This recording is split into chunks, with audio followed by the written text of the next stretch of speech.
we're going to take up something that is very important for teachers because, according to studies, failure in this area of classroom management is one of the top reasons why some teachers do not survive. Okay? Why some teachers leave the profession when they are not able to manage the class. Yung expression natin na kinain ng buong buo ng mga estudyante, no? And we've had teachers like that who first started resorting to walkouts. Yan. 'Di ba may mga ganyan tayong mga estudyante kasi minsan eh, parang they make it like a challenge, a dare, how fast, how quick they can make a teacher cry or walk out. Okay, you don't have to cry, you don't have to walk out, you don't have to quit if you know how to manage the class. That's why the part of the title says once and for all you can solve that discipline problem. And so that's what we're going to take up today. How can you make the students do what you want them to do without you ever having to resort to shouting, screaming, yelling, walking out, crying, quitting? So let's get into the meat of the matter. Most of what I'm going to share with you are from the number one teacher trainer in the world. He is the acknowledged number one authority in classroom management, thanks to his book entitled First Days of School. Okay. Uh, most of the ideas here are from that book, but many other strategies I will get from another Harry Wong masterpiece, a recording of Once and for All, You Can Solve the Discipline Problem. Precisely that title. Um, Unfortunately, they don't print or they don't um, make copies anymore of that presentation. But don't worry, I'm going to present to you much of what he shares there. He has become a very good friend of mine. I brought him to Manila and he got to speak to 7,000 teachers. Um, well, actually, almost 8,000 teachers, 4,000 in the morning and then another 4,000 in the afternoon in SMX. And during that time, I had to pay him $20,000 for that 1 day engagement. But today, no need to pay him $20,000. We are going to go through this, most of the ideas he presents there in our session today. Okay, the book is First Days of School, which, as some of you already know, because he's a very good friend, he has allowed me to pass on the book, the digital copy, for only 50 pesos, $1 for teachers who would like to be able to get a copy. So if you want a copy of that, a digital copy, um, you can send a request to catalystpds@gmail.com. Okay? Catalystpds@gmail.com. That same address that you use to request for the PowerPoint presentation copy and the link to the recording. Okay, let's talk about teaching now because this is what we are here for. Harry Wong first starts by talking about there are some warning signs that bad teaching is happening. Here they are. Let's go over them because baka naman hindi ang problema classroom management. It might be something else. And so let's take a look and make sure you don't fall into any of these. Number one, bad teaching is happening if the teacher shows little knowledge of the subject matter he or she is supposed to be teaching. Unfortunately, it happens in some schools, biglang nag-resign yung isang teacher and sasabihin ni ma'am principal, Mrs. Reyes, alam ko math ang specialty mo, pero can you handle this English? Kasi biglang nag-resign si Mr. Batong Bakal. Ayan. And it happens that sa kabaitan ni Mrs. Reyes, she will take the subject even if that's not really her expertise. Tulong na lang ba sa eskwelahan? Siya na nga ang nagkusa, siya pa yung may hirapan, ano? But it happens. Let's face it, it happens in many places.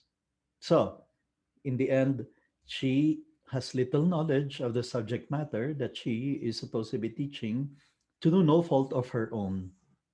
Number two, lacks basic academic skills. I mean, basic as in writing and speaking, hirap magsalita, hirap magsulat, and hirap din ang mga estudyante. Bad teaching may be happening there. Number three, holds low expectations for students. The worst thing you teachers can do or can say on day one inside the classroom is, class, kalahati sa inyo dito babagsak. Yan. Please never ever say anything like that. That's a poor um it's low expectation, and chances are you are going to be prophetic. I mean, because of that low expectation you have, the students will also not push themselves. Eh, ganun lang naman ang tingin sa atin ni ma'am, ni sir. Number four, makes little effort to maintain discipline. Di ba? Minsan may mga ganyang estudyante magsasabi, hindi ko nga madinig yung sinasabi ni sir eh. Ang ingay kasi ng classmates ko. Hindi kayang disiplinahin ng teacher yung mga classmates ko.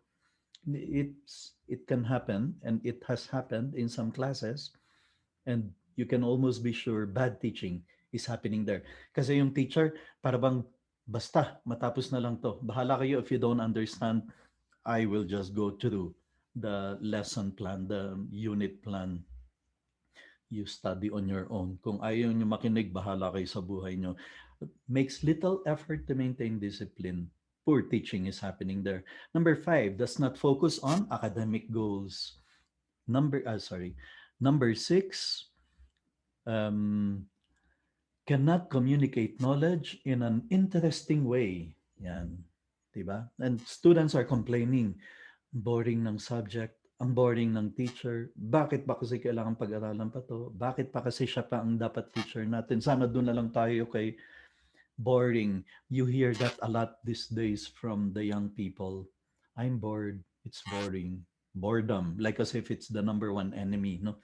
Para bang dapat you have to entertain them all the time.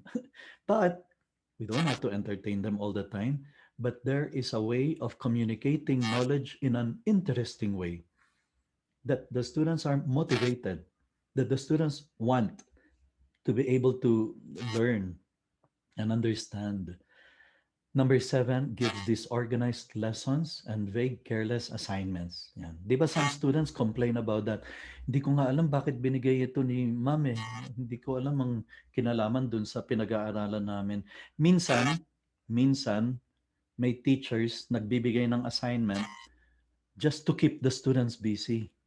May papagawang seat work just to keep the students quiet and busy. Um, well, disorganized, vague, careless assignments. Bad teaching may be happening there. Number eight, does not assign homework on a regular basis. Number nine, is not aware of your students' strengths, weaknesses, and interests. I remember mentioning this already. It would be tragic if you have a student in your classroom for 200 class days. Tapos nung pumunta siya sa higher level, nabalitaan mo, that student you had in your math class is one of the best violinists in Asia. Yan. One of the most talented child prodigies around. Genius in violin, in piano, but you didn't know about it. You never learned about it because you never bothered to talk to them outside of math, English, whatever it is that we are handling. We are not aware of their strengths, weaknesses, and interests. In other words, they were just a class number inside our classroom. And that's very sad. That's almost tragic, I would even say. Number 10, shows little enthusiasm for her work. And sometimes you have teachers like that who go inside the classroom, parang tinotorture. Para bang ang pagpasok nila sa eskwelahan is like sapilitan, parang ganun. No, we go inside the classroom, the Zoom room, the Google Meet room, the Microsoft Team room, if we're going to teach online, with enthusiasm, in spite of this situation, and let the students know that We want to teach and we want the students to learn. And that even if this is causing us more stress, we are doing it anyway because we want to make a difference in their life, because we want to really make an impact in their life. That's enthusiasm. Belittle students' efforts, shows no interest in communicating with parents, and exhibits unsound character or unprofessional behavior. These are all signs of bad teaching that may be happening. So let's get rid of them. And then let us be the best teachers we can possibly be because the students need us. Let's go over four stages of teaching according to Harry Wong. I know some of you attended one of the seminars in the previous days where we tackled the four stages of teaching. Let's tackle it now on the um, aspect of classroom management, that we are there inside the classroom to manage the class, not to discipline, but to manage them. The first stage of teaching, according to Harry Wong, is fantasy. Ito yung ang akala natin, we will be the favorite teacher, we will be the best teacher there is, and the students will love us, and that they are going to be angels. Fantasy. That we are going to be such great teachers that they will behave all the time because they want to hear us, they want to listen to us, they want to. Fantasy ends the day you give your class that you prepared for, and three, four, five students will be sleeping. There goes your fantasy. And you will have to call the attention. You will have to repeat 30 times every class. John, sit up straight. John, listen here. John, pay attention. John, stop talking. John, eyes on the board. I'm not exaggerating. Sometimes in a class, without you realizing it, you could be saying something like that 30 times. Sit up straight. Eyes on the board. Stop talking. Quiet. Silence, please. Listen. When you put together all those things, you realize, ay, kaya naman pala pagod ako. At the end of the day, pagod ako. I didn't just lecture. I had to discipline. I had to supervise and be on top of behavior, attitude. And so there are ways of being able to tell John to stop talking without even you saying, stop talking, without even you having to call John's name. There is a way of being able to do that. I'm going to teach those strategies to you today. So fantasy ends that day. You enter the classroom and the students are rowdy, boisterous, noisy, loud. And they see you entering, but they continue being loud, noisy, boisterous, and laughing. And they look at you and they continue laughing, and you feel like you're insulted. Fantasy ends at that moment, and then you enter the second stage called survival. Survival, para bang the only objective of the day is to survive the day. The only objective of the day is to be able to finish the day without ever having to lose your patience, lose your temper, get angry, shout, scream, yell, without ever having to do those. And you can say, I survived the day. And I mentioned to you this funny thing, but it can happen to some teachers. After class, balik siya sa faculty room, tapos parang preso, parang bilanggo, nagbibilang doon. 32 more days before Christmas break, before my freedom. Yan. Tapos pag ang DepEd nag-declare ng no class because of um, fiesta like today, we are the happiest. Survival. Unfortunately, you also sometimes can have a teacher who has been there for years. And pagbalik ng faculty room, ang binibilang niya, 12 more years before retirement. Yun ang binibilang niya, hindi lang yung before vacation. Survival. When it's very sad because these two teachers enter the profession because they want to make a difference in the lives of their students. Number three, you continue teaching. And as you continue spending more time, energy, effort in making the students learn, You start learning certain strategies on your own, certain better ways of doing things. For example, you discover if I make the students do this activity, ay, excited sila, engaged na engaged. That's when you enter mastery. Ay, kung inuna ko tong chapter na to, bago ito, mas naiintindihan nila yung lesson. That's mastery. Hey, I don't have to shout. I just have to look at my students like that and they will listen. There's no need to scream. That's mastery.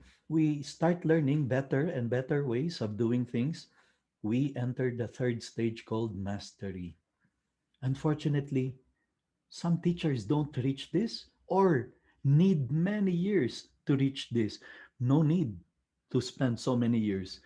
In the session today, you can actually practically skip from fantasy, forget about students being angels. They are not angels, okay? Then, no need to merely survive. Let us start the school year immediately teaching for mastery. But all these past days, we've been saying don't just make the students learn, make an impact in their life, create an impact, make a difference in their life. That's what we want to be able to reach in our adventure, in our journey as teachers. Teachers who are able to make an impact in the lives of the students, not merely making them learn the subject, but really forming them to be smart and good, especially good. Here are the top three traits of an effective teacher according to this study that took 50 years, gathering information spanning 50 years, interviewing thousands of students and teachers, just asking them the simple question, what are the top traits of effective teachers you've had in your life? And they collated, and these are the top three that came out. Number one is precisely our seminar this afternoon. An effective teacher is a good classroom manager because our principle is it's not about discipline, it's about management. Stop disciplining and start managing.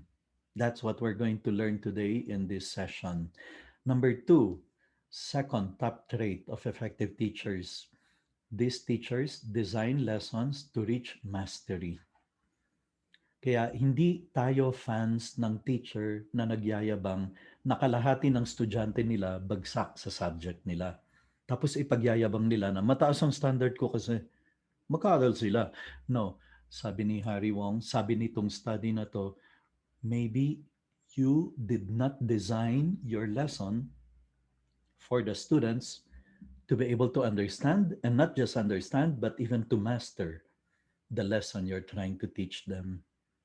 So, we are effective teachers if kahit anong hirap ng subject na tinuturuan natin, natututo ang mga bata by design, by our design, because we are the ones who are going to teach it in such a way that the students will have to exert effort, yes, but if they do their part, they can learn and not even just learn, but master the lesson we're teaching. And the number three, we've already seen it earlier. An effective teacher has positive expectation that students will be successful. What are your expectations in your in the school that's about to open, in the school year that's about to open, with the subjects that are entrusted to you and the students assigned for you to take care of?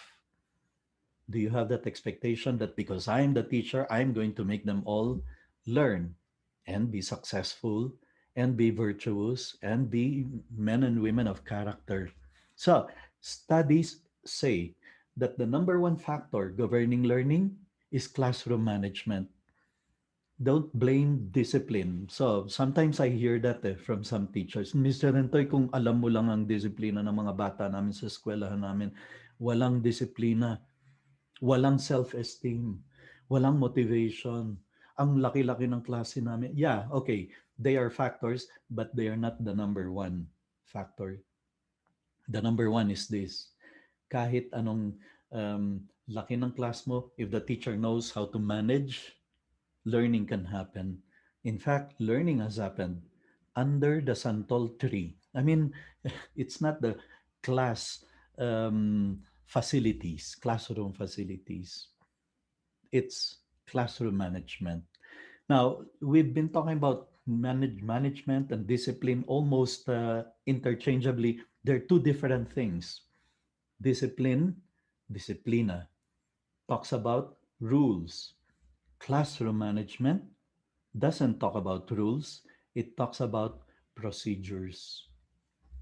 Those are two different things. For example, stewardesses in airlines do not discipline, they manage. What do they do in all airlines? Kahit anong airline pasukin mo, United Airlines, Philippine Airlines, Cebu Pacific, kahit anong airline pasukin mo, what do they do before takeoff? They review the procedures before takeoff. I-announce yun. And the stewardesses will be in their proper places to facilitate the learning of the procedures. And kahit anong airline, pare-parehong procedures. Open the window shade, close the table in front of you, straighten up your chair, fasten the seat belt, put your phone in silent mode or in turn it off during takeoff. Pare-pareho. Problema sa eskwelahan is when students start asking questions like, Ma'am, bakit bawal dito? Kay Mr. Ano pwede naman. Bakit dito pwede? Doon hindi pwede. That's when they start getting confused. So, principle of Harry Wong, if you can make all the procedures in every classroom the same, then you stand a better chance of success in managing the classes. None of the, bakit sa Cebu Pacific pwede, dito hindi? Bakit dun sa Philippine Airlines pwede, dito hindi? None of that. It's all the same procedures in any airline. It should be all the same procedures in every classroom. So one of the workshops you should do as a faculty in your school before the school year opens is to sit down and make all your procedures uniform so that none of the students will complain, bakit doon pwede, bakit kay ma'am hindi, bakit kay... None of that. Now, what else happens inside the airlines? After reviewing the procedures, which you should do during the first weeks of the first days of the school year, kaya pala yun ang title ng libro ni Harry Wong, First Days of School, because that's what you're supposed to be doing. Teaching and rehearsing the procedures with the students until they become routine. So, what do the stewardesses do next? They go from seat to seat, checking that everyone is following the procedure. If they see someone not following the procedure, what do? They only do two things. They call you ma'am or sir, and then they tell you exactly what they want you to do. Yun lang, two things lang. Sir, the seatbelt please. We're taking off. Thank you. Ma'am, the window shade please. Thank you. Sir, the chair, minsan tutulungan ka pa nila. Pipindutin yung button to make the chair straight like that. Yun lang. Call the person and tell him exactly what you want him to do. So, classroom management, um, you should manage the students. If someone is not following, just tell the person, John, please be seated. Joanna, sit up straight, please. Joey, eyes on the board, please. Yun lang. None of the comments like, John, how many times do I have to tell you? Hindi mo ba naintindihan ang announcement ko? What is wrong with you? Are you sick in the head? Do you need to go to the clinic? I mean, none of those useless things. Just two, John and then tell him exactly what you want him to do. But even better, there are strategies I'm going to share with you later. You don't even need to say John, and you don't even need to tell him what he needs to do. There are strategies to be able to do that. That's what we are here for, strategies for better classroom management. So, manage, don't discipline. If stewardesses do not manage, but they discipline, this is what they're going to do. Like what some teachers do when they discipline. They go around and they find someone not following the seatbelt law, the seatbelt rule. They will say, Sir, hindi nyo ba nadinig yung announcement? Gusto niyo yung Tagalogin ko pa sa inyo? Bingi ka ba? What's wrong with you? That's disciplining. And stewardesses don't do that. They manage. That's why they just have to say, Sir, and then tell the person exactly what they want him to do. That's managing. And that's it. The best way to manage a classroom is to have procedures and routines. Therefore, teachers, you will be successful in the whole school year if in the first days of school you clearly define the classroom procedures and rehearse them over and over and over until the students will do it automatically. Routines, they become routines. That is the only way that we will be able to manage the class. Here are principles that that research tells us. Number one, the only way you can have responsible students is if you have procedures and routines which the students can be responsible to. So please take note of these, teachers. When you have procedures and routines, you are making the students responsible to the procedures and routines, not to you. Okay, so none of the lines like, John, are you challenging my authority? No, no, he's not challenging your authority. He is just not following your procedures, and he is not being irresponsible to you. He is being irresponsible to the procedures and routines. That's the beauty of having procedures and routines that you teach, that you rehearse, because you're telling them, for our class to run successfully, you have to follow these procedures. Okay? Number two, when students know how the class is run, I'll tell you, they will more willingly do whatever you want them to do. They will do whatever you want them to do if you told them how to do things. So you have to have procedures and routines. Now let's differentiate between the two. Procedures, what you want students to do. If they want to recite, if they come late for class, if they need to go to the bathroom, if they need to borrow a pen, if they need to ask for a pencil, if they there should be procedures, clear procedures. What do the students do if, for example, they arrived late for class? Do you want them, first procedure, do you want them to pass by the office, the principal's office, to get a permit to enter? I mean, what is it? If there's no procedure, then ay papasok na lang yan, ignoring you. And then you get angry and you send him out. But what's the procedure? Did you teach the student? You have to teach the procedures, how to submit papers, how to pass papers, how to head the a paper that they will submit, one fourth sheet, one half sheet, one whole sheet, typewritten, or do you want the full name there, the nickname, family name? I always ask my students to write nickname, family name. I don't ask them to write the complete formal name, because when I return the papers, I don't want to call them Epitasio, Legaspi, Broderick. No, I want to be able to call them by their nickname.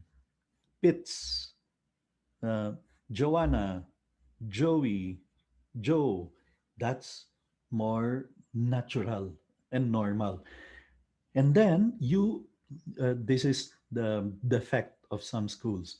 They have procedures, but they don't rehearse the students, or they don't even clearly teach the procedures. So first is to teach it clearly, and then to rehearse with the students over and over until they become automatic. It becomes automatic. How do you start your class? Do you want the students to be standing by their desk? Do you want the room to be clean, no trash on the floor? Do you want them to be standing properly by their desk, or do you want them seated with their hands on their on the? How do you want? That's what you have to teach them, and then rehearse with them, so that the next time you come inside the classroom, you don't have to come on, back to your seat now. Stand by your desk. No more talking. Keep quiet.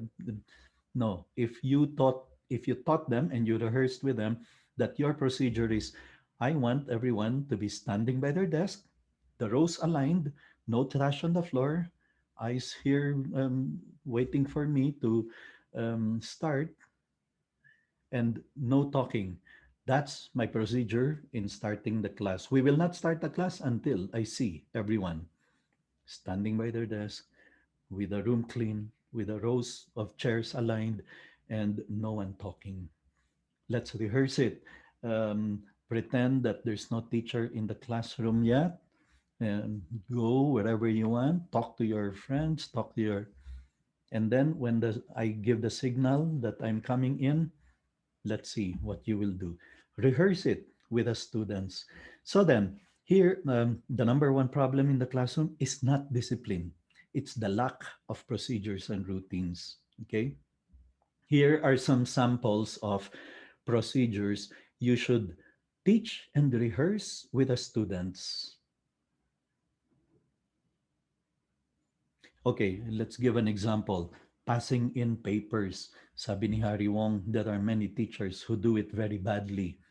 Their procedure is defective. Some teachers in the classroom setup, their procedure is, uh, okay, class, stop writing during exams. No, stop writing. Um, Pens on the table, and pass the papers forward. Yan. Of course, you know what happens. The people at the back are the first ones who want to be able to pass kasi ang layo nila. But the people in front, and there are many students who are like that, they're not going to stop writing. They will continue answering until the teacher says something like, okay, paper's not in, I will not collect anymore. Dun lang sila magsasubmit. Ano? They will test how much more time they can have to continue answering. Now, because that teacher effectively has no procedure in passing in of papers. Now, of course, the people at the back trying to submit, and the person is not looking because his eyes are on the paper. So what do the people at the back do? They will have to hit the guy in front of them with the paper. And the guy in front will get angry and face them. Ano ba? Hindi pa ako tapos. And you have three or four pasaway na estudyanteng ganyan, and the whole class erupts in chaos, disorder, loud noise, simply because you said, pass the papers forward. That's the worst way, sabi ni Harry Wong, of collecting papers. Here's a better procedure that you have to teach and rehearse with the students. This is still classroom setup, face-to-face setup. My classroom would usually have an aisle. And this is my procedure. I will say, okay, guys, class, at the count of five, all papers to the aisles. Okay? We rehearsed it. I taught it to them and we rehearsed it in the first days. And then I will start counting. You see, I show them that I value time. I don't want to waste so much time just collecting papers. I can only afford five counts. And then we rehearsed it. When I say five, you see, I start counting five, four, three, two, one. I don't say one, two, three, four, five because it can go to six, seven, eight, nine, 10 to 1,000. So I start counting from five. People at the end rows, they know that five means they should already be passing their papers to the left, to their left, if the aisle is there. to the right if the aisle is in that side. So I say five means the people at the edges, the last rows, they should already be giving their paper to the person to their left. They don't have to hit him because the peripheral vision of the person here um, covers that. They can be seen. So they say, I say five, and they all know they should already be passing the paper. Four, the person who received that paper now knows that he's supposed to pass his paper and the paper of the person beside him to the next guy. Three, and another paper. Two, so they know that they are supposed to um, be able to reach the aisle. The papers, by the time I reach one, all the papers should be already along the aisles. And I just have to go walk along the aisles, collecting the papers from the people there. Thank you very much. Thank you very much. Thank you very much. Five counts. And that's all I need to be able to get all the papers. No need for students hitting other students with the papers. No need for a student saying, hindi pa ako tapos.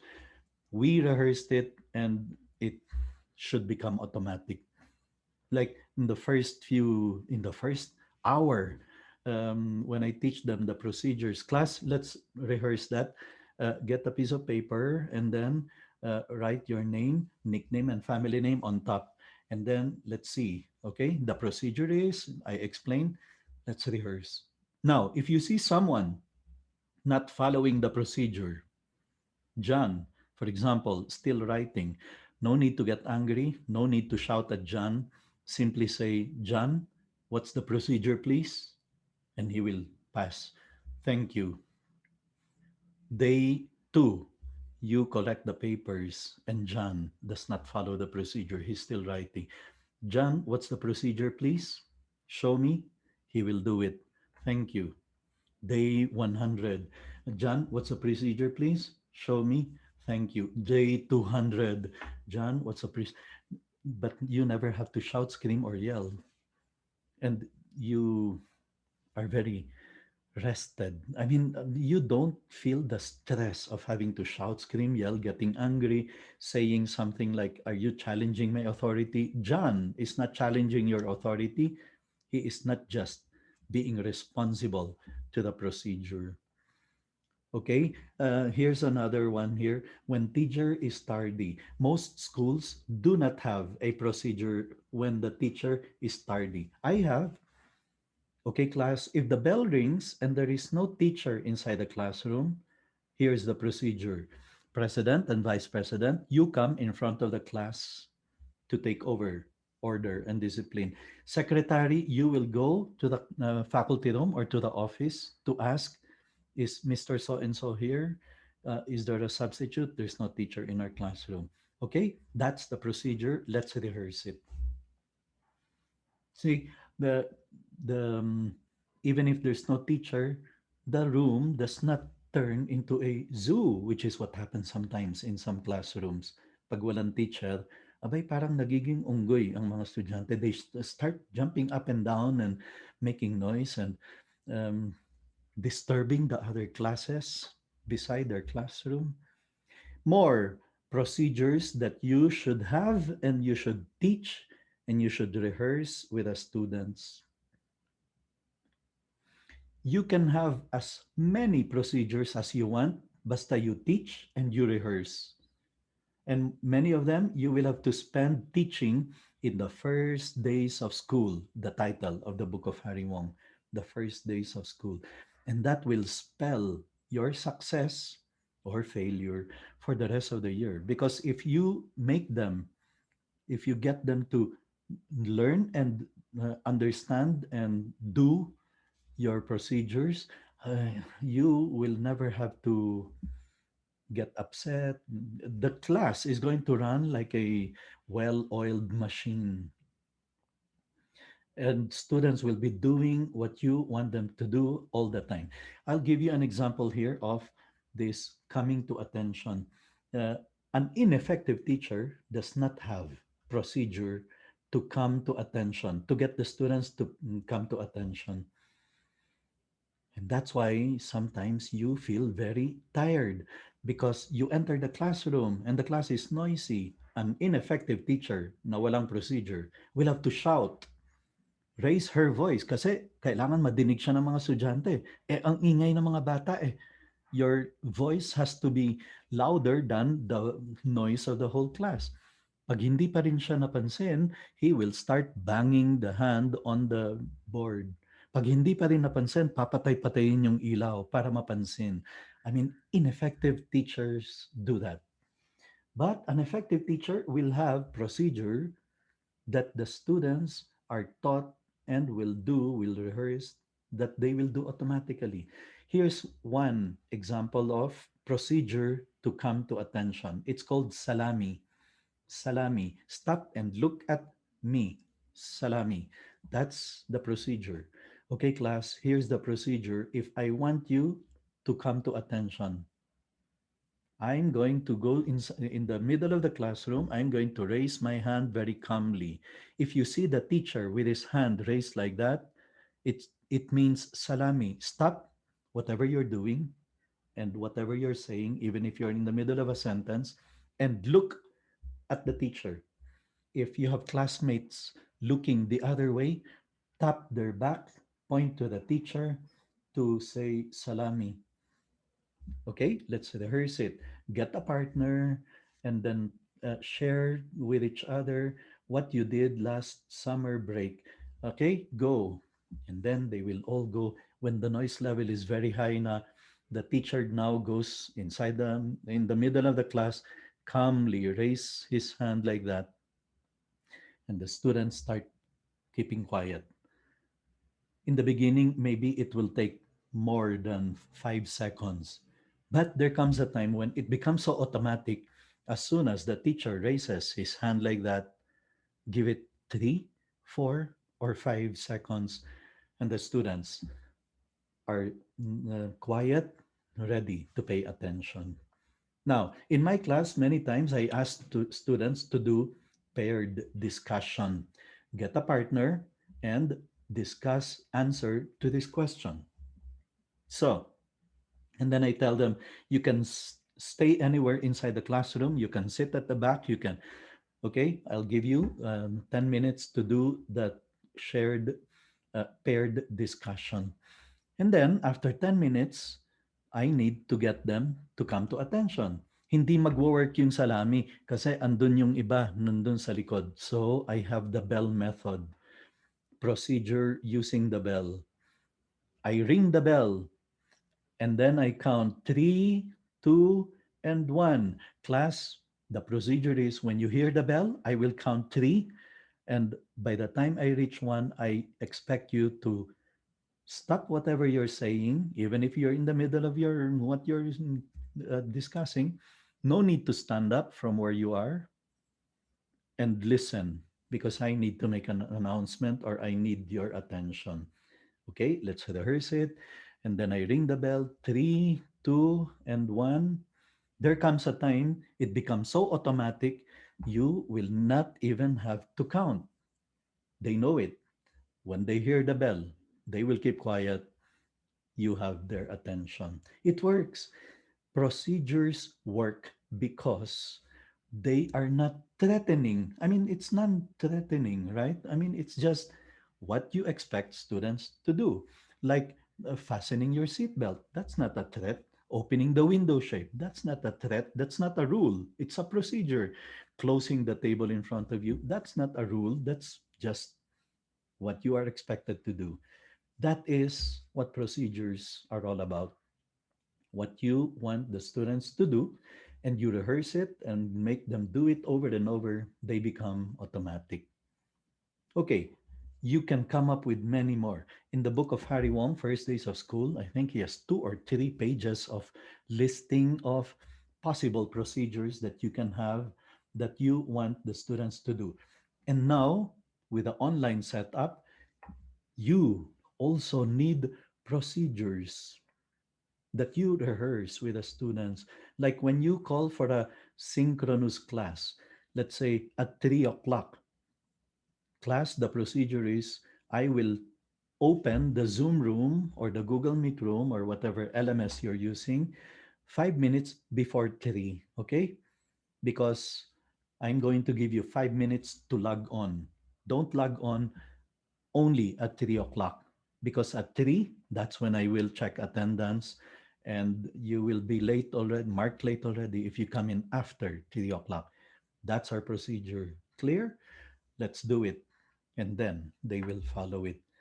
So you will not have to get upset when students start popping up at 3:01, 3:02, 3:05.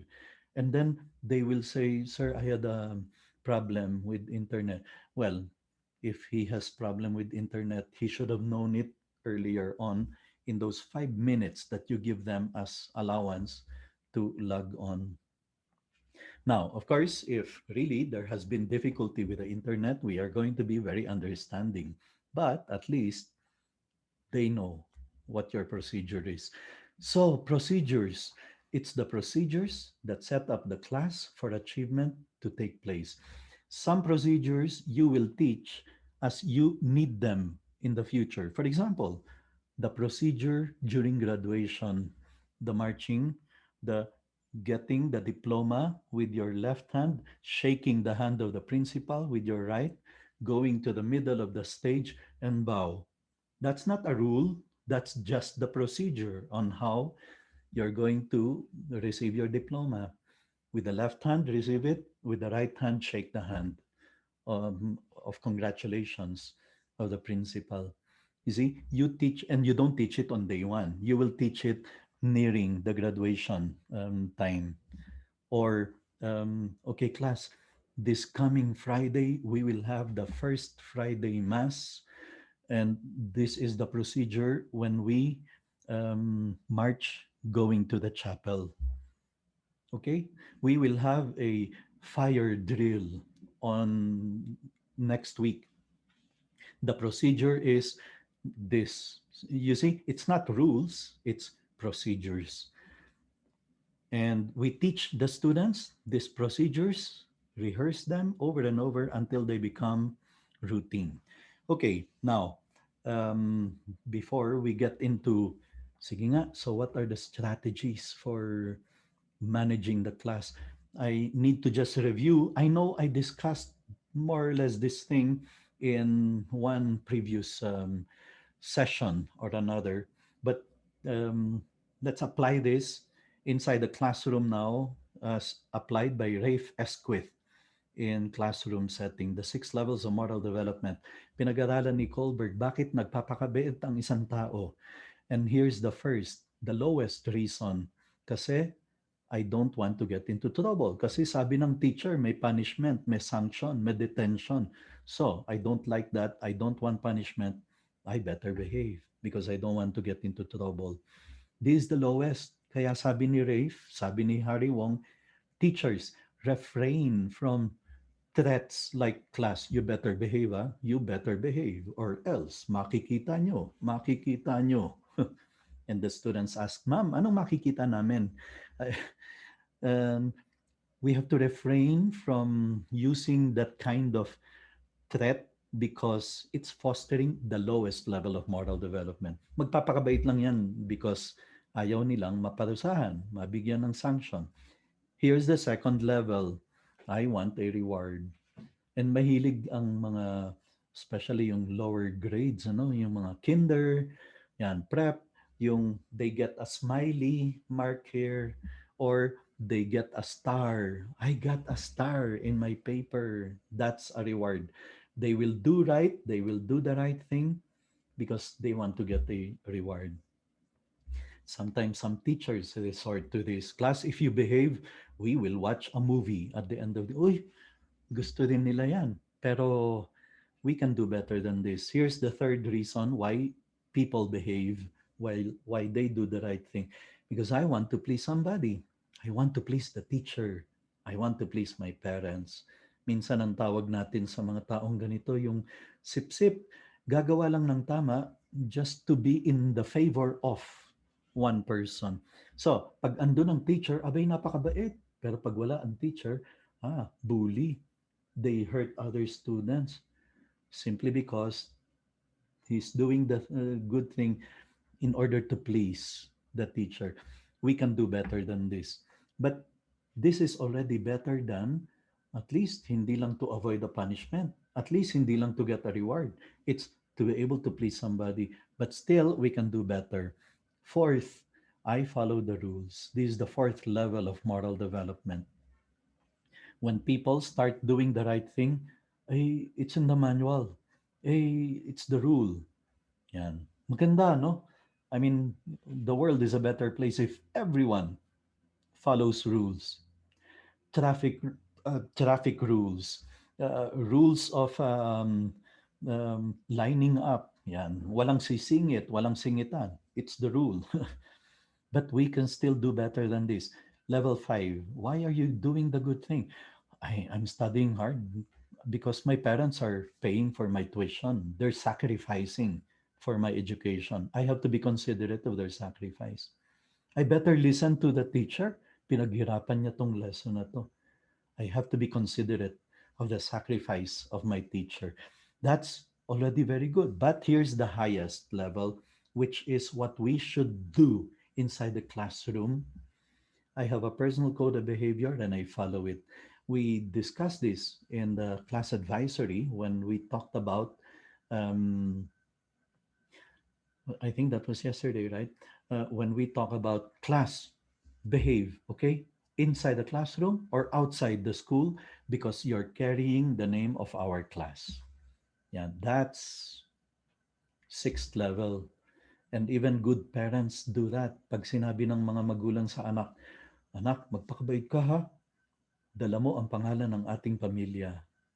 Very nice. Ibig sabihin, ang pamilya nila may ano na, equivalent na values. Respectful, kind, hardworking, good, courteous. The same thing inside the classroom. The way we manage the students should be such that we can tell them, class, you're carrying the name of our class. Huh? So please, do your best to behave, to do the good, to follow rules, to so those are the six levels of moral development. So then, let us go to once and for all, you can solve that discipline problem because, believe it or not, the kids want discipline even more than you do. No student would like to be inside a classroom where they are in danger of being harmed, being teased, made fun of. Um, no one, no kid would ever want to be in a place like that. That's why they want discipline more than we actually do. Here are five myths of discipline, and then after this, we will have a bit of a break with one video to watch just to get everyone to rest a bit. Five myths of discipline. Limang kasinungalingan. Hindi ito totoo, and please make sure you don't fall into the trap of believing them. Here's myth number one. Do not smile until Christmas. Yan. Sometimes we laugh when we hear that, do not smile until Christmas. But, I heard a senior teacher advising a first year teacher, alam mo, huwag kang ngingiti. Pakita mo sa kanila na seryoso ka. Kung hindi, they will take advantage of you. Kailangan takutin mo sila. Ayan. That's not true. That's why I have been talking about giving your biggest, widest, fakest smile that we will use to welcome our students on day one. Smile is not a sign of weakness. It's a sign that we are happy to see the students, that we want to work with them to make this the best school year in their life. Number two, Mr. Rentoy, wala akong problema with discipline sana if only I am big and tough. Then they will not even take advantage of, they will not even misbehave. That's not true. I have had teachers who were very big and very tough, but they were very motherly and fatherly and very caring. So it's not about looking big and tough. Number three, myth. Mr. Rentoy, wala akong problema with discipline. If only we have the latest gadgets, the high speed. computer, internet, and okay, if your school can afford them, very nice, fantastic. Go ahead, have them. But they are not what will solve your discipline problem. I think I mentioned to you, I was consultant to an international school. Ang yaman, every classroom may HD TV, high definition, uh, big screen TV. But they have problems with bullying, but they have problems with class discipline, with student discipline. So uh, that will not solve discipline problem, having the latest gadgets. If you can afford, get them, but still, that will not solve our discipline problem. Here's number 4 myth. Ms. Arantoy, if only our students are from the middle class. Kasi yung problema nandun sa mga napakayayaman o kaya yung mga mahihirap na masyadong mahirap na students naman, parang walang motivation, walang self-discipline, self-esteem, they're intimidated easily. No, it's not true. I've had students who come from very rich families, and I had students in the university who were so poor. Yung lunch na they can afford is lunch with the tricycle drivers and the jeepney drivers there in the NEDA Carinderia. But they're motivated. It's not their economic background, the the teacher's ability to manage them still will be the deciding factor for discipline. And here's number 5. And if there are young teachers here, especially first year teachers, this is especially for you. You have to keep in mind this myth because many young teachers fall into this trap. Mr. Rentoy, alam mo, wala akong problema with discipline. Kasi babarkadahin ko lang yung mga estudyante ko. We will be like friends. You know, we will speak the same language. I will even sing the Salbakuta songs with them, and uh, I will sing the ano yun, Clay, yung lagi, yan, ganyan. Kakanta kami, sabay-sabay kami. Uh, this is very important. We need to remind young teachers, especially beginning teachers, huy, you're not meant to be friends with your students. You're, and besides, I in my 34 years inside the classroom, I've seen tragic ends to teachers who are trying too hard to be popular, to be liked, to be friends with the students. You are not meant to be a friend. You're meant to be a role model to your students. And we need to say this to young teachers, especially yung mga iniisip nila, I will be chummy-chummy with my friends. We will even eat McDonald's together. Iinuman pa nga kami minsan. That is, in fact, the what I have seen that end, usually they end tragically because the students get confused. Ba't nagagalit si sir sa discipline natin sa classroom? Kala ko ba barkada natin yan? Bakit ngayon ang init ng ulo niya? Hindi mainit ang ulo niya. He is trying to discipline you because that's what teachers are supposed to do. But no, they are already confused.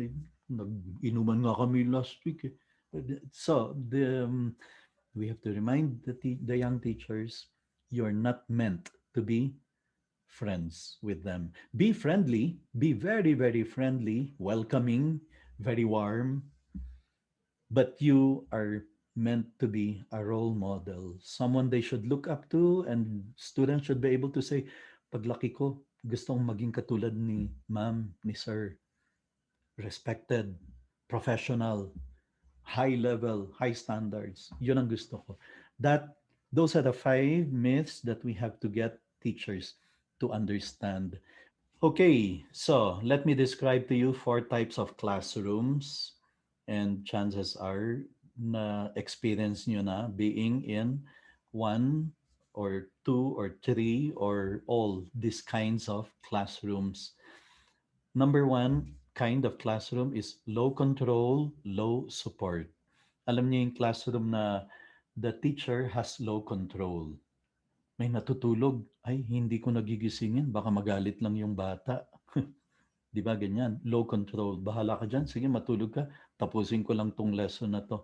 May dalawang estudyante nag-uusap, nagdadaldalan, and nakakaistorbo. But natatakot yung teacher. Baka if I call their attention, tingnan lang ako ng masama. They will not like me anymore. Sige na, never mind. Keep on talking. I'll just finish this. Low control. And students have low support. They don't like that kind of teacher. They think, hindi ko nga madinig yung sinasabi ni ma'am eh. Ang ingay ng klase namin. She cannot control the class. She doesn't know how to control the class. Bakit pa kasi dito tayo sa class na to? Sana doon na lang sa kabila. Mas stricto daw si Mrs. Reyes, pero mas natututo yung mga bata. You produce a bored classroom. Students start asking, bakit pa kasi kailangan pag-aralan to? Hindi ko naman kailangan to sa aking journalism. Hindi ko naman kailangan to sa aking business. They get bored. Here's another type of classroom, low control, high support. Low control now, you want to text, go ahead. Just make sure you sit at the back. Baka may makikitang teacher sa'yo. You want to eat while the club, go ahead. Just make sure walang teacher na naglalakad nung tago mo yung pagkain mo pag biglang you want to yan. Why low control? Because the teacher is trying to be popular, trying to be liked, trying to be cool. And high support naman, the students, uy, okay tong teacher na to. We can do anything we want. Nice, chill, cool, ang galing. Uh, hindi. Not all students are like that. In fact, some are able to read through the teacher. Tong teacher na to, nagpapapopular lang eh. Trying too hard to be liked. Para bang trying to run in a popular, parang tumatakbo sa popularity contest ba? Yung ganong klaseng teacher, because I'm sure you've heard, you've seen of teachers like that who look like they are parang uh, trying too hard to be popular, liked, talked about, and trying to look cool and chill among the students. As I said, not all are like that. They will start seeing through his intentions and students get frustrated. In both cases, kawawa yung bata. The students are the ones who suffer. Here's another kind of classroom. High control, low support. High control now. Sit up straight. Eyes on the board. No talking. Why are you laughing? Get out. Inhale. Exhale. Para bang bawat paghinga mo kailangan kontrolin, and low support because the students are terrorized, terrified, scared. I mean, they don't like that kind of teacher. Um, some of them can even be traumatized, as I have seen in my 34 years inside the classroom. I've heard of students who get traumatized by terror teachers na kulang na lang manginig sa takot. And as a student, I remember, had to be brought to the psychiatrist kasi paggising niya pa lang daw sa umaga, maaalala niya may klase siya with that teacher, he would start getting feverish. And the parents had to bring him to a psychiatrist. Well, the students, they look for a way to get back at that kind of teacher. So you produce what we call a revengeful classroom. Here's the fourth: high control, high support. You want the students to study and study hard, they will. You want the students to recite, they will. You want the students to compete and win in the entrance, they will do their best to win.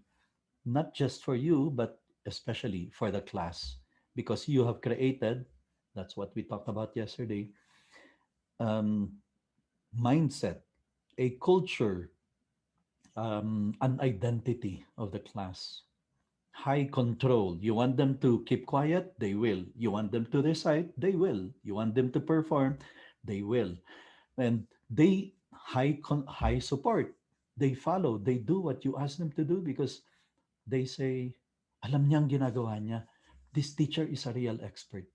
So you produce a successful classroom. As I have shown you in yesterday's session on class advisory, high control. You want them to participate, they will. High control and high support, successful class.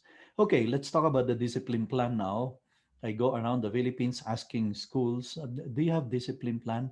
Ay, yes, sir. Meron kaming rules. Ang dami nga eh. Tapos, if they don't follow, may penalty.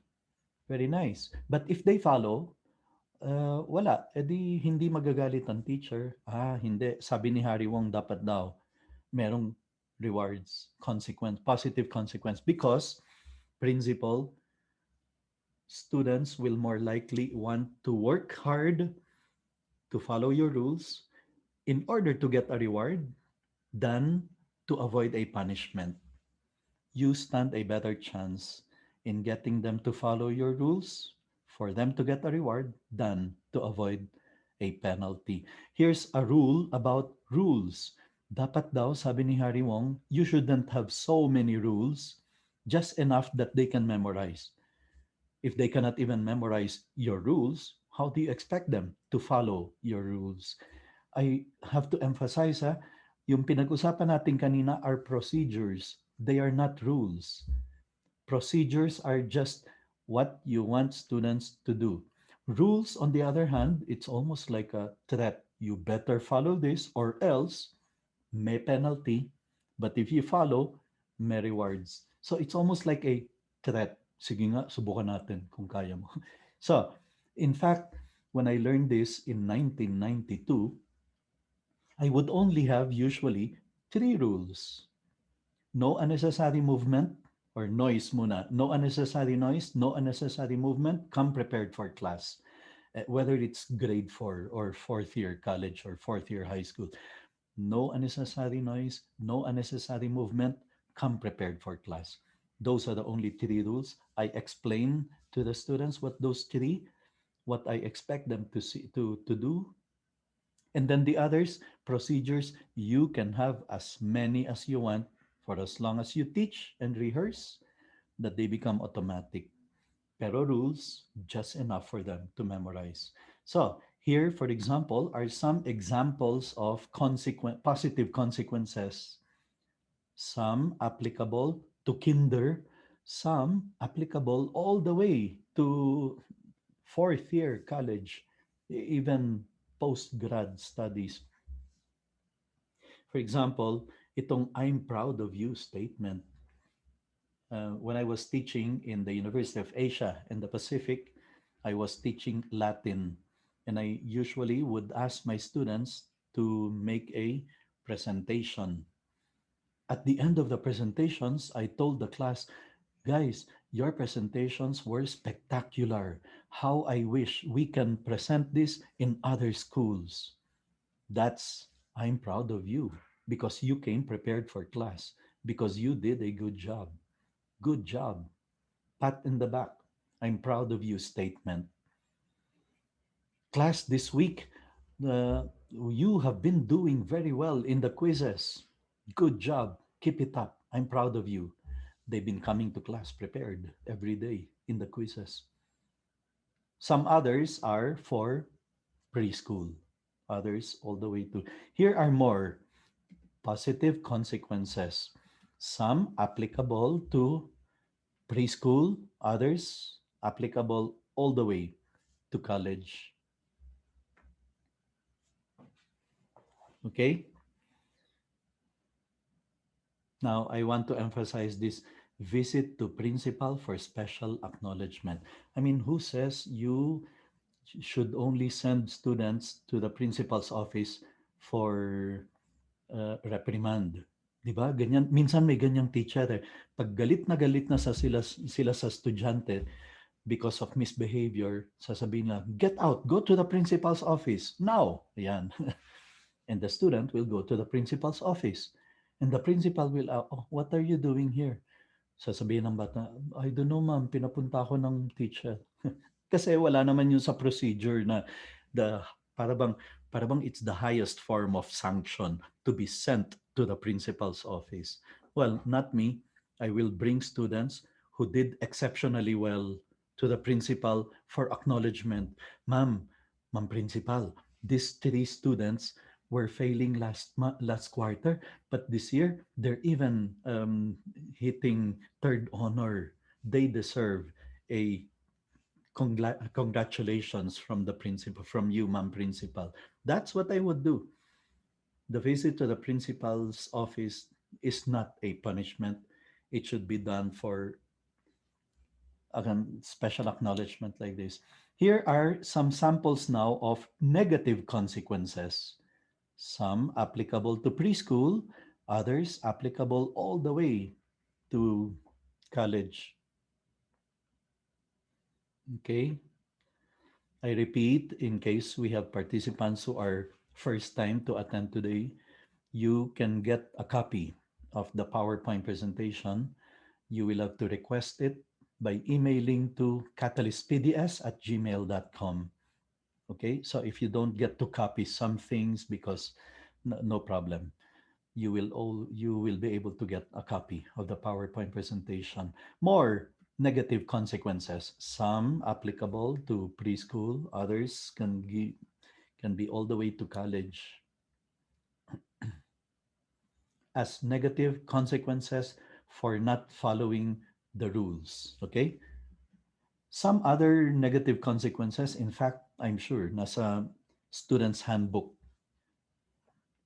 yung suspension, yung dropping from the rolls, non-readmission, di ba nandun na yun sa student's handbook nyo. Okay, so then, there should be more rewards than penalties, sabi ni Harry Wong, because you stand a better chance of getting the students to follow the rules when they are working to get a reward than to avoid a penalty. Okay, some more concrete strategies now. Let's see if we can finish early today. Sabi ni Harry Wong, dapat daw ang seminar for classroom management should be done in ballet studios where you have many mirrors around, because the most effective strategy that you can use in disciplining a class, in managing a class, is the stare. Yan. Sabi niya, that is the most effective strategy. I mean, you observe the master teachers. It's amazing how they are able to do it. They enter the classroom and without saying a word, just by looking at the students, they can get them all to keep quiet. Wow, that's the stare. Practice it. Learn that kind of stare of your face that says, class, I expect best behavior from you. Come on, let's be very behaved now. That kind of stare. The thing is, hindi natin alam yung mukha natin, itsura natin. Hindi natin alam, minsan yung stare na ginagamit natin, ang mensahe is, mga hayop kayong bata kayo, papatayin ko kayo sa ang lupalot ng impyerno kayo nang galing. Yung ganong klaseng stare na nakakatakot. Ano? Make sure you study, sabi ni Harry Wong, study your face. And then, rehearse it. Look for that perfect stare na pag nakita ng mga bata, ang message na makukuha nila is, come on, I expect best behavior from you. Let's be well behaved now. Yung ganon, without even saying a word, but just with a look on your face, sasabihin ng mga bata, uy, si ma'am, come on, keep quiet na. Yung ganyan, the stare, that's the most powerful tool, sabi ni Harry Wong, that we should try to learn. Okay, now, let us learn other strategies. Sabi ko sa inyo kanina, you don't even need to say, John, sit down, sit up straight, eyes here on the board, stop talking, listen, pay attention. No more, no need to even say those things when you have systems, strategies like the check system. And I was happy to discover the check system is used by Harry Wong. Hal Urban, we've been seeing his 20 Things Good Teachers Do. Ron Clark, who is one of the best teachers alive today, he even managed to put up a school called the Ron Clark Academy in Atlanta. And it's changing the landscape in the field of education. Um, And if you are looking for something inspiring for your teachers, as we prepare for the new school year opening, make them watch the Ron Clark story, the movie that is available in YouTube. If you cannot find it, send me an email, catalystpds@gmail.com. I can send you the movie, the Ron Clark story starring Matthew Perry of Friends. Very inspiring. Harry Wong, Hal Urban, Ron Clark, uh, the best teachers in the world use the check system. So here's how it works, the check system. The principle that it follows is, please don't lose academic time in order to discipline. Okay? Don't use academic time in order to discipline. Yung mga teachers na galit na, they stop teaching. And then the remaining 20 minutes, pagagalitan yung estudyante, nagsasermon, you are wasting academic time. Don't even lose academic time in disciplining. Like when you're saying, John, sit up straight, stop talking, eyes here on the board. How many times do you have to tell you what's wrong with you? Those are wasting time, not to mention wasting energy. Here is the check system. Okay, remember, I have three rules in my class, and I explained it to the students. They know what it means not to, when I say no unnecessary noise, no unnecessary movement, and come prepared for class. So, for example, my subject is English and I'm teaching subject verb agreement. Okay, let's say that's the topic. And here's how the check system works. Okay, class. Um, Subject verb agreement. If the subject is plural, the verb should be plural. If the subject is singular, the verb should be singular. For example, the man eats. And then I notice John and Joey talking. I'm not going to stop. I'm not going to get angry. I'm not even going to call the attention of John and Joey. I just calmly pick up the marker or the chalk if you're using Blackboard. And then I go to the board while still lecturing. I go to the board and write the names John, Joey. They know that if your name appears on the board, it's a warning. It's a warning because you have chosen to break one of my rules. And in this case, the unnecessary noise. You're talking with each other. You are um, using unnecessary noise. So John and Joey see that and they will stop talking. They will try to behave. You see, I got John and Joey to stop talking without even calling their attention. I just have to calmly pick up the chalk and write their names on the board while still lecturing. And then sometimes there are subject that is always singular. For example, everyone, everything, everybody, someone, something, somebody. And then I notice again, John and Joey again talking. I don't stop lecturing. I don't call their attention. I just go to the board calmly and put a check mark beside their names. They know that one check mark beside your name written on the board means that in the recess or in the lunch, whichever is coming up next, or in dismissal, you will have to spend 5 minutes of detention. You will have to serve 5 minutes of detention. A second check mark would mean 15 minutes of detention in recess, in lunch, or dismissal, whichever is coming up next. A third check mark means you have to come back on Saturday and serve detention. A fourth check mark means I have to call up your house, talk to your parents about your constant misbehavior. Now, once they see their names written on the board, they will do their best not to get a check mark. It works. It works because it's very fair. In the first place, you don't just punish right away. I let's mute them. Please put your mic to mute so you don't need to disturb the others. Okay, now um, when you nasa na tayo dun sa check mark. Okay, um, you see, you can get John and Joey to stop talking, and you didn't even need to stop your lecturing. And it's very fair because you are not just looking around for someone to sanction. You give them a warning first. When you write the names on the board, the there's no punishment there. There's no punishment yet. It's just a warning. See, it's very fair. And then, even better, the next time, the following day, when you go back to the classroom, everybody deserves a fresh new beginning. The board is clear. You don't even make reference to yesterday's somebody getting two check marks or somebody getting one check mark. No, basta, everybody deserves a fresh new beginning at every start of the period. It's very fair. And moreover, the way you explain it is you're going to say, but if you choose to break any of my rules, then I will have to write your name on the board. If you continue to choose, you see, it's it's a choice. They can choose not to follow your rules or to follow your rules.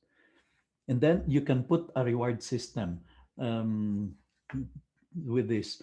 For example, you can say, okay, class, if at the end of the week I don't ever have to write a name on the board, even as a warning, then I'm going to show a video. We're going to watch a movie that is related to our lesson. I'm going to allow you to open your notebooks for 10 minutes during the next long test or the quiz, like that. I mean, you have to offer a reward that is fair and at the same time that they want to get. So the next time you write a name on the board, you know what happens? The whole class will look at you. John, Joey, stop talking. The check mark. You didn't say a word, you just wrote the name there, but now there is an added pressure na, uy, come on, guys, huh? No breaking of rules, huh? We want that movie. We want that 10 minutes open notes. We want that reward. Then I love a class where students are working together as a team to get a reward and working as a team to behave, to do good, to do what is right. Check system works. No wonder Hal Urban, Ron Clark, um, Harry Wong use this strategy. Here's another system very similar to the check system. It's the stopwatch system. It's a reward system. And it works like this. I usually would bring with me a stopwatch na may countdown. Okay? Yung when you click, it starts counting down.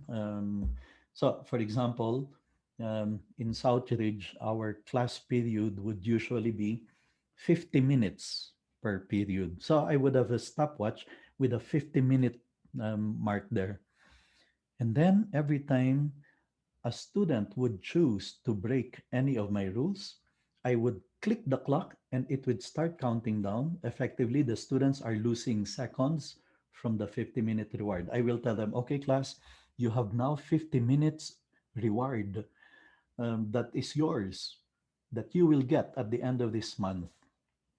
Okay, we do this at the start of the month. It starts with 50 minutes. But remember, every time somebody chooses to break any of my rules, I will have to click it. You lose some seconds until I stop it. So that's the arrangement, right? And so if I see John and Joey talking, instead of the check system where I write their name on the board, I just calmly pick up the clock. I look at John and Joey as they're talking and then click it.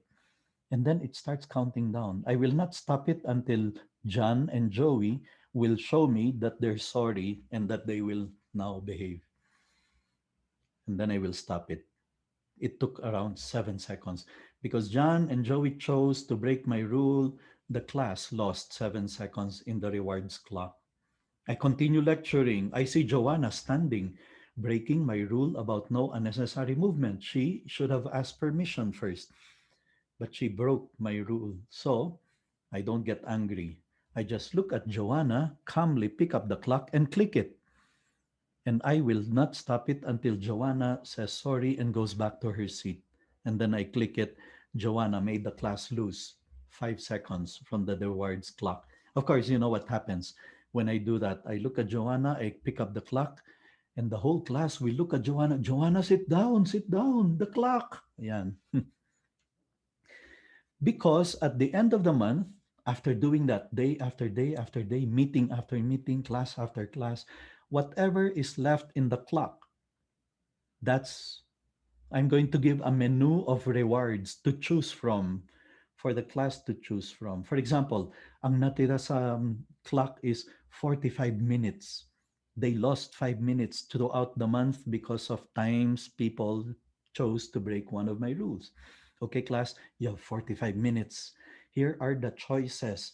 We will watch a 45-minute movie related to the lesson we're taking up. 45 minutes, we will play treasure hunt. You're going to look for treasures. The clues are related to the lessons we're taking up this month. 45 minutes of quiz B. I'm going to split you into groups and we will have quiz B, and the questions will come from the lessons of the month. Or I will not even hesitate to add 45 minutes of funny videos, nothing to do with a lesson, because I never had to stop my lesson. And we were able to finish everything because I never had to get mad at the class, and you gave me paradise. It was such a breeze to teach you this whole month because you were all working to get the reward. It works. The stopwatch system works. And in fact, it worked perfectly well when I was teaching in the all boys school.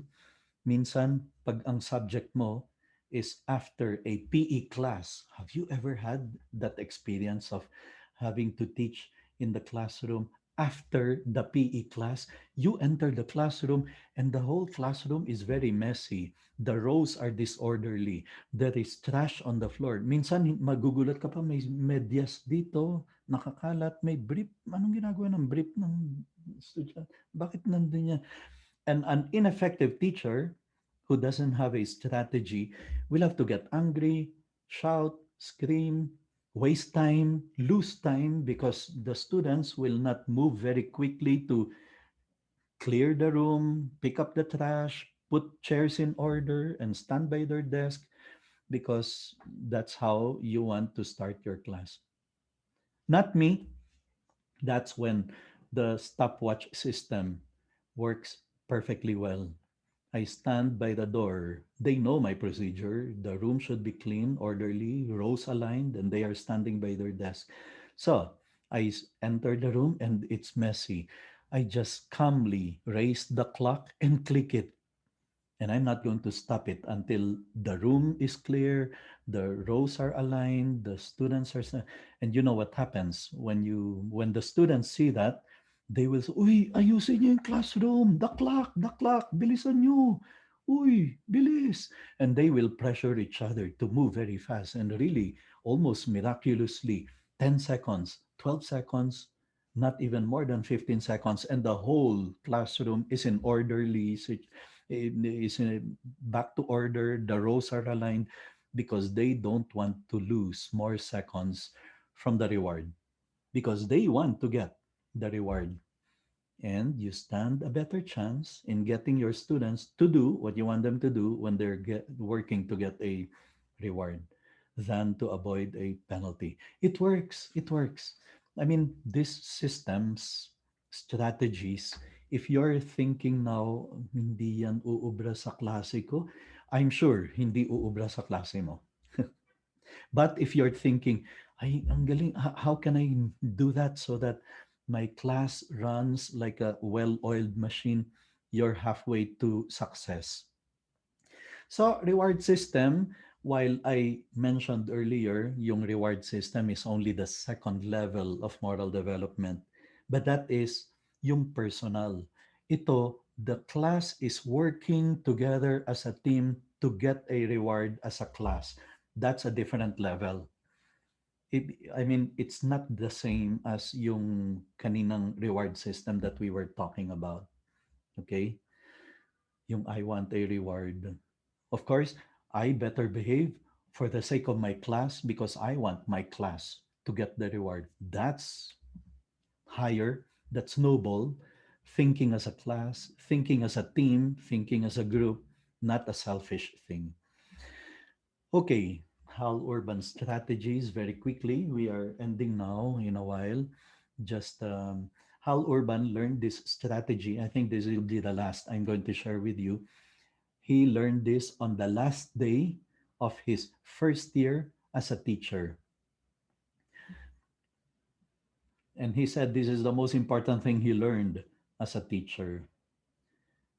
Last day of his first year as a teacher. The students are submitting their final exams. And here came a girl submitting a paper. And at that moment, Hal Urban realized, I don't remember talking to this girl. I don't even remember her voice. In fact, I don't remember her complete name.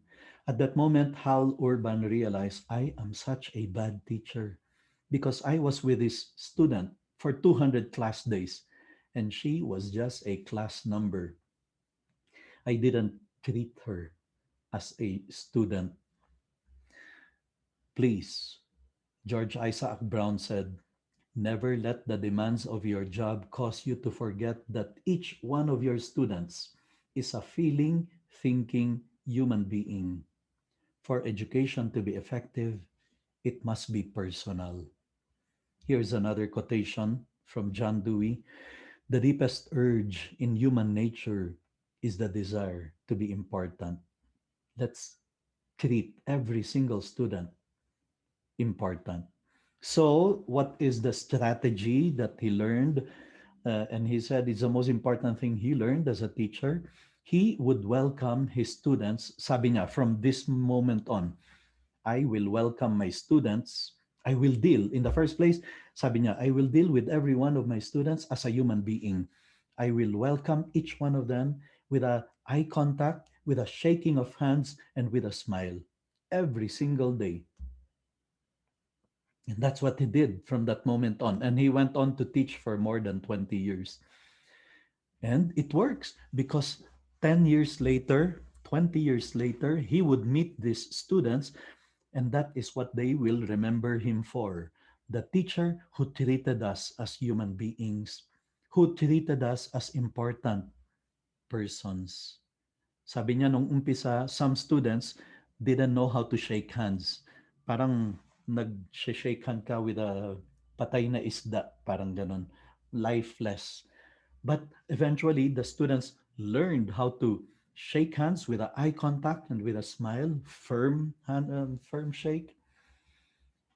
And that's what the students will remember him for the rest of their life. The teacher who treated them as human beings, not merely as class numbers. Eventually, some of the students preferred a fist bump. Okay. Others prefer a high five. Okay. Some others preferred a hug because they never get a hug. Okay. Now, some of you are thinking, Mr. Antoy, hindi naman yan Philippine custom.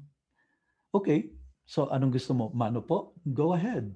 That you get the students to give you mano po before you begin the class. Mr. Antoy, I have 60 students. Ang laking sayang ng oras. You think it's a waste of time? You may think it's a waste of time, but again, that is what they will remember you for a long time. That this teacher treated us all as real human beings, not merely class numbers.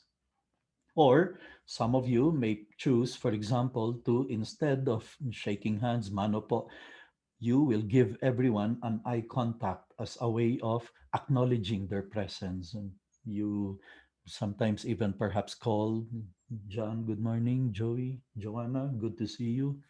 You're back, Herbert. It's a good thing to see. In other words, you are giving everybody a that warm welcome that you're happy. Online, you can do the same. As students are appearing on screen, okay, now Joanna, welcome. You wait until the audio is registered, right? Because sometimes it says their audio connecting. That means she cannot hear you yet. So you wait until she can hear you. And Joanna, welcome. Okay, Joey, good morning. Welcome. John, hello. Here comes Herbert now coming in. Herbert, good morning. So you are welcoming everyone. You're giving everyone that human treatment. Don't ever forget that you are dealing with a thinking, feeling human being. Here's a strategy of.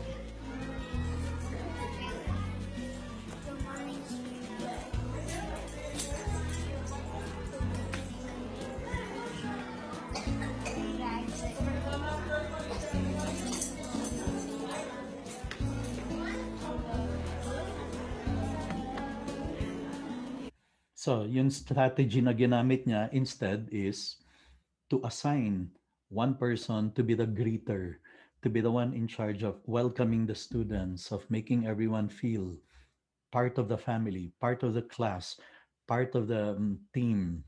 Okay, and then the second most important thing he did as a teacher, to teach manners and the golden rule. Yes, teach students. Thank you, sorry, please. I give my word. And you yourself, teachers, dapat umuulan galing sa atin. Thank you, class, for preparing well for the presentation. Sorry, I forgot to announce. It skipped my mind. Please pass the papers. Please study hard. Please prepare for the manners, because manners, if we don't take care of it, it's like an um, it's like an animal. It's getting instinct. Okay, extinct rather. Very well. We come to the end of our session, and like what I always did, I want to remind you about being able to get your certificates by emailing to I want my certificate at gmail.com with a title, because there are so many now asking for certificates dating back to June or April and May. So I need to know the title of the seminar, and then the um, how do you call this? Um, yeah, the complete name that you want to appear in the certificate. And you can get materials from this Facebook uh, group. But if you want a copy of the first days of school, you can also order.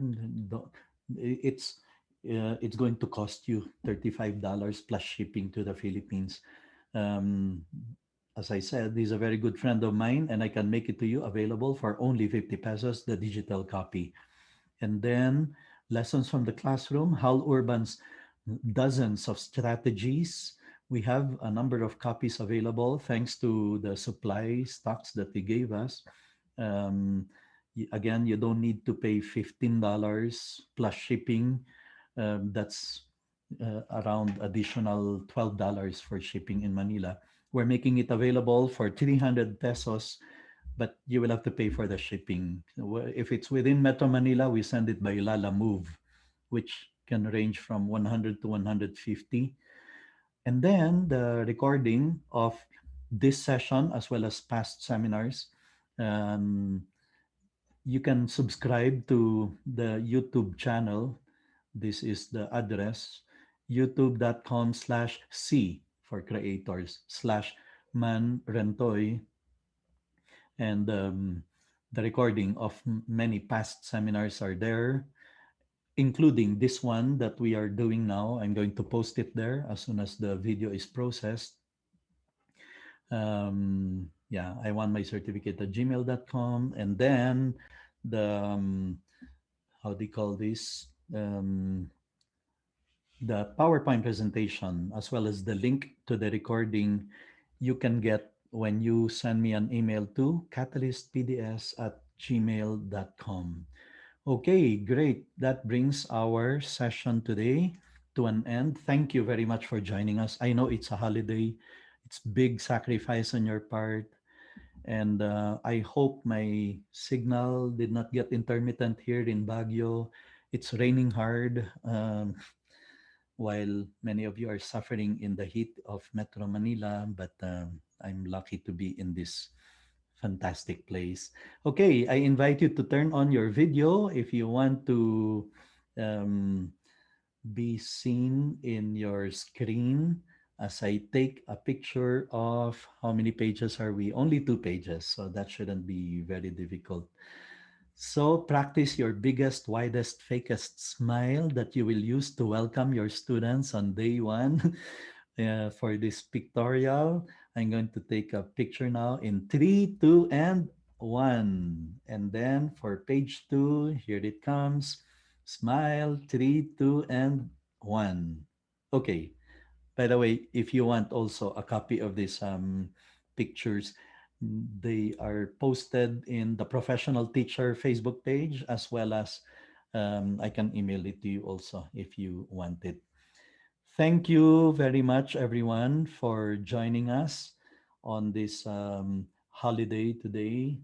Um, it's a Muslim feast today, right? Happy holiday. And I hope to see you in our other future sessions. We're down to the last two. One more tomorrow that I will give. I think that's grit, resilience, and empathy. And then Dr. Grillo will give the very last one on passion, purpose of teaching. Okay. Thank you, everyone. I will be ending this meeting so you can enjoy the rest of your holiday in five, four, stay safe, take care, God bless, three, two, bye everyone, and one. Thank you. Bye.